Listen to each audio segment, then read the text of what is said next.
Vous êtes le directeur académique de la Sarthe. Ce qui nous intéresse en cette rentrée, eh bien, ce sont aussi les comptages qui ont lieu dans une trentaine d'écoles du département, à la clé, des ouvertures, des fermetures de classes comme chaque année. Alors, est-ce qu'on en sait un peu plus au moment où l'on parle sur ces ouvertures et ces fermetures ? Alors, une trentaine de situations, comme vous l'avez indiqué, ce qui est relativement peu, vu le nombre d'écoles en Sarthe et le nombre de classes. Donc, une trentaine de situations, ce qu'on appelle les ajustements de rentrée. Alors, effectivement, les inspecteurs, les directeurs, aujourd'hui, m'ont apporté les chiffres. C'est encore en train d'être finalisé et comptabilisé. Je retourne à l'inspection académique après le journal et je prépare donc la commission qui aura lieu demain après-midi. Vous avez annoncé en début de journal qu'une dizaine d'écoles devaient fermer. Bon, il n'y a pas de fatalité. Je rappelle que nous avons en Sarthe des seuils qui fixent des seuils d'ouverture et des seuils de fermeture. Et en toute équité, toutes les écoles, nous respectons les seuils. J'ai toujours ouvert quand le seuil était seuil d'ouverture.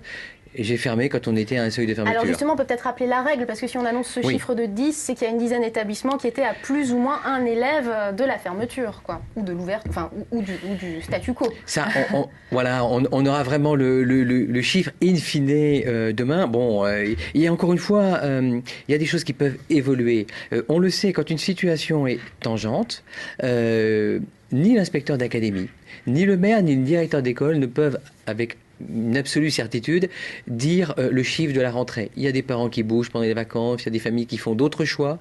Et donc, dans ces conditions, c'est pour ça qu'on est amené à faire des comptages et des ajustements de rentrée. Moi, je préférerais ne pas avoir de comptages et d'ajustements de rentrée. Mais dans l'incertitude, il vaut mieux manifester de la prudence. Ce que je peux garantir, c'est que à la fin de la semaine, et au plus tard, lundi prochain, les écoles où une ouverture sera prononcée auront bien un enseignant en face des élèves. Alors du côté des enseignants, 5 postes ont été attribués à la Sarthe par le gouvernement. Pour autant, on compte quand même 36 postes de moins que l'année dernière. Je voudrais qu'on s'intéresse au concret. Concrètement, est-ce que ça veut dire que les profs en place vont avoir une surcharge de travail ? Pas exactement. On a déjà fait un certain nombre d'ouvertures et de fermetures, par exemple en constatant qu'il y avait des postes vacants. Et puis on a créé un certain nombre d'autres postes, type conseiller pédagogique ou autre, dont on a besoin pour encadrer la formation continue. Et puis à côté de ça, on a d'un côté des fermetures de classes ou des ouvertures en fonction des seuils. On a une mesure cette année qu'on a prise à l'égard des réseaux d'aide, qui a aussi donc été impacté en termes de réduction de postes. Et puis, s'il faut faire la balance, si nous n'avons pas un nombre de fermetures et d'ouvertures qui nous permet d'atteindre la dotation de la Sarthe, à ce moment-là, ce qu'on ouvrira en classe, on devra le fermer en moyen de remplacement. Mais en tout état de cause, on ouvrira les classes qui doivent être ouvertes.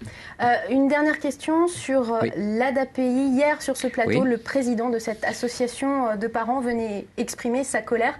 130 élèves handicapés n'ont pas pu aujourd'hui rejoindre les bancs d'école. Alors, est-ce que vous connaissez ces dossiers et est-ce que l'Éducation nationale a une solution à apporter à ces élèves d'une manière ou d'une autre ? Non, mais moi, je suis très surpris avec ces chiffres et avec ces discours généralistes. La scolarisation des enfants handicapés, j'en ai fait la démonstration à la presse lors de ma conférence de presse de vendredi après-midi. En 5 ans, depuis que la loi est en application, on a en Sarthe doublé le nombre d'élèves scolarisés et doublé le nombre d'heures notifiées.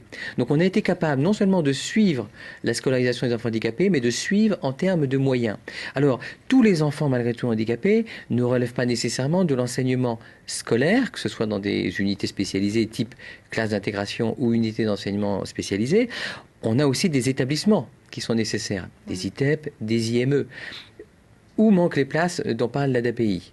Si elles manquent à l'école, eh bien à ce moment-là, après être venu sur votre plateau, il faut qu'ils prennent rendez-vous avec moi sur des situations particulières et je promets qu'on les examinera de manière attentive pour les scolariser. Mais moi, je résous des problèmes individuels, je ne suis pas au niveau des généralités. Ok, j'imagine qu'ils vous auront entendu. Merci en tout cas. Je leur donne rendez-vous. Merci Emmanuel Roy d'être venu sur ce plateau. Merci.